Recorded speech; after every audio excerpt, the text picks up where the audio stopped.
All right, so this is the best it's going to get for now. Let's get the mic in. So, I guess I could look prettier if I get closer, like so. But it will do. It will do for now. Whoa. Let's see if I squash in my head. All right. So, I'm going to talk about ethics and morality. Ugh, where to begin? Where to begin? So, this is a difficult one, really, because I'm not quite sure how to articulate my thoughts about this. All I can say to start with is I think it is unethical to be ethical and immoral to be moral. So, what the hell does that mean? That's a good question. So, hmm, I'm trying to think of an example. Anecdotal. Yeah, anecdotes probably not very helpful here, but it's all you got to work with. But I've been reading a bit lately about Williams. Um, what's it called? Oh, I forgot. Ethics and the Limits of Philosophy and Philosophy and the Limits of Ethics, I think, or Ethics and the Limits in Philosophy, or something like that. And it's quite interesting, but it's not really. I'm trying to find something that gets to grip with my own sort of views on this topic, and I'm dismissive of ethics and morality for a very particular reason, and that is I let's start out by sort of announcing something here, so it's clear sort of where I'm coming from, my position. I am some form of anarchist, generally speaking, and so a lot of when it comes to morality and ethics, I'm more concerned with um, how people behave um, within the framework of given laws and how laws dictate our behaviors. And it's taking it beyond the laws and looking into how how every aspect of our lives affects our views. And it's trying to kind of break that down to find out what we would want to do, how we would react in situations if the circumstances were different. There's a simple example, and I've given this argument before.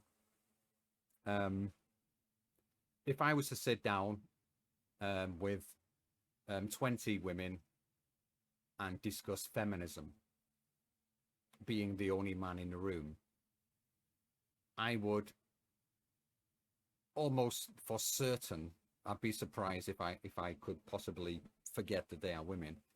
I would modify my speech, modify my ideas, my actions, my views, and express them in a different way than I would in a room full of 20 men discussing feminism. And it's that kind of thing. Again, it's not something that we're going to be, we're automatically aware of the perspective of other people within the field of interest we're talking, within a group of people we're talking with. And we would react and think in different ways. So the heart of my kind of view of this is the reason I'm saying ethics is unethical and morality is immoral is because to express my moral view, my ethic, is to do it in a disingenuous way, much like something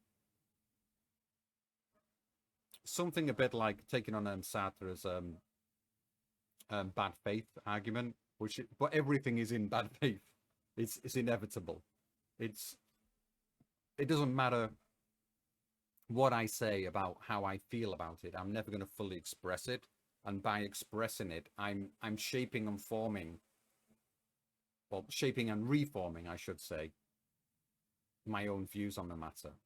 So it's kind of a very contrary way of looking at things. It's like I have a belief, but as soon as I begin to articulate this belief or to form it or to focus in on it, pay attention to it, single it out, as I do that, then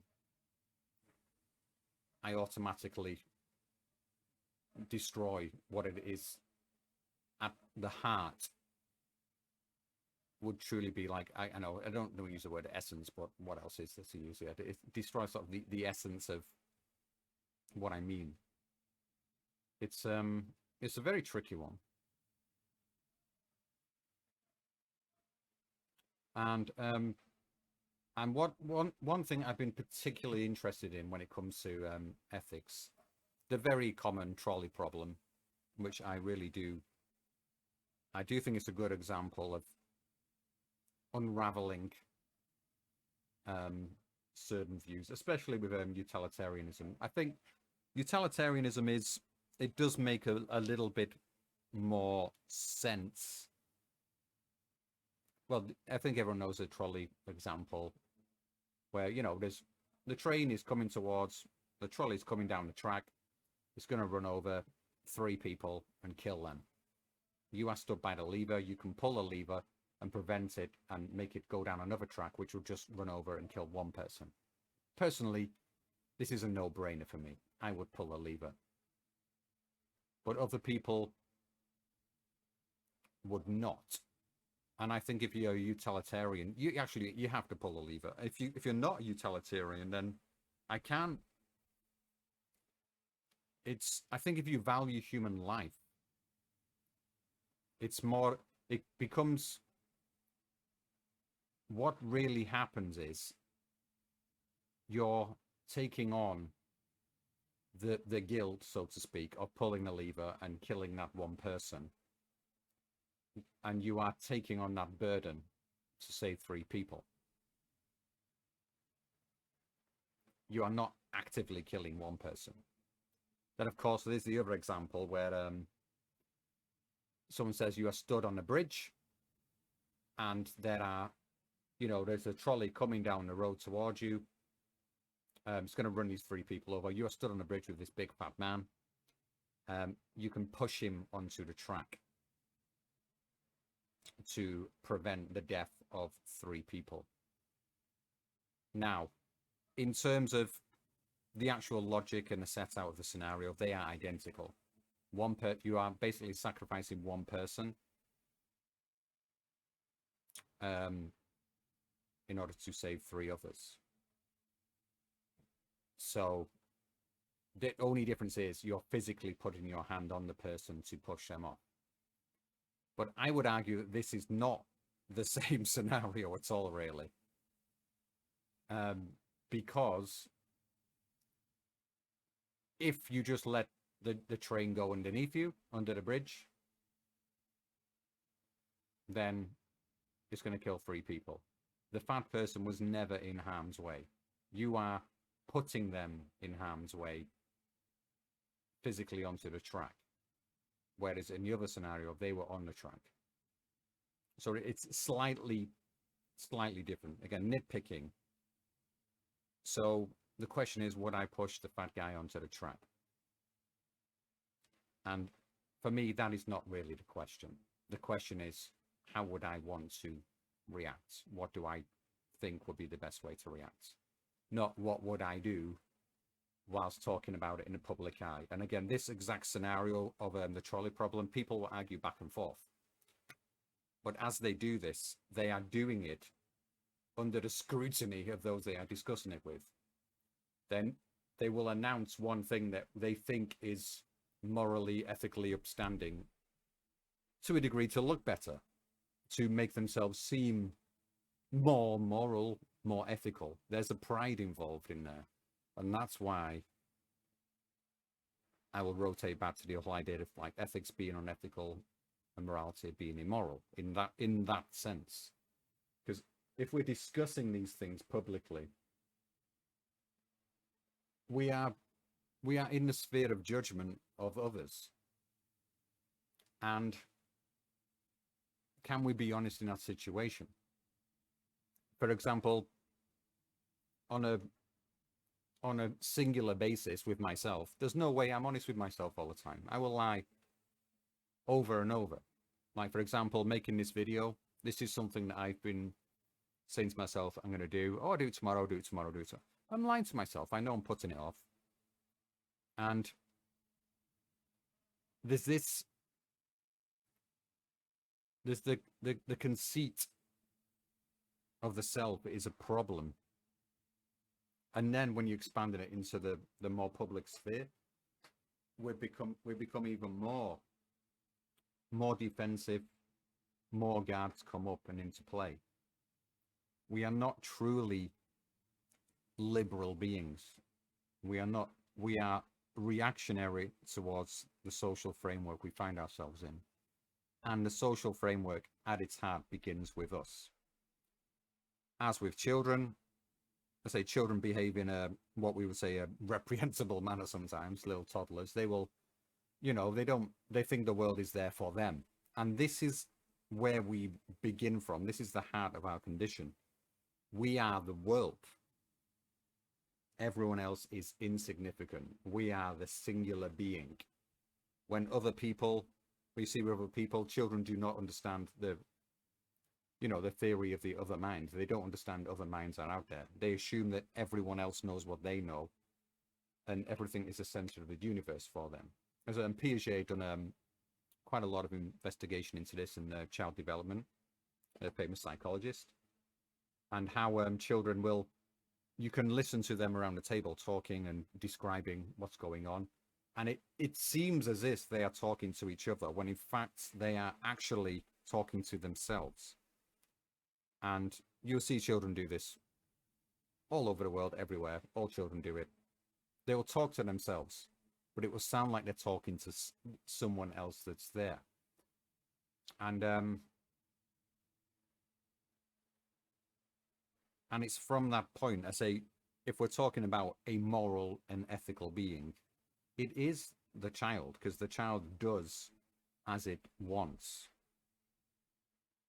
It's not overly concerned with the thoughts, the feelings, the guilt of what others will apply to its actions and its emotions and its feelings and its ideas. It merely acts them out. Now, as an adult human, so to speak, what does that mean for us? Because that is where we began. But we have adapted ourselves to the social environments. We are oh, it's a oh, there we go. Get the volume up better. Yeah, we are, I would say, better served if we can revert to that state of infancy within our social development, where we are brutally honest. And again, children are the most honest. As the child said to me, with my teeth, "Oh, teacher, you'll be handsome if you didn't have monster teeth." Well, yeah. That always stuck with me. Like, it's kind of funny. And it's and the harm and the shame and the guilt that we apply to this as adults seems very peculiar. And I'm not even sure, again, because the opposite would be like you'd be proud of being something that you are, or should you be ashamed of what you are? And it's this kind of platform that I'm looking to explore some ideas a bit further with you.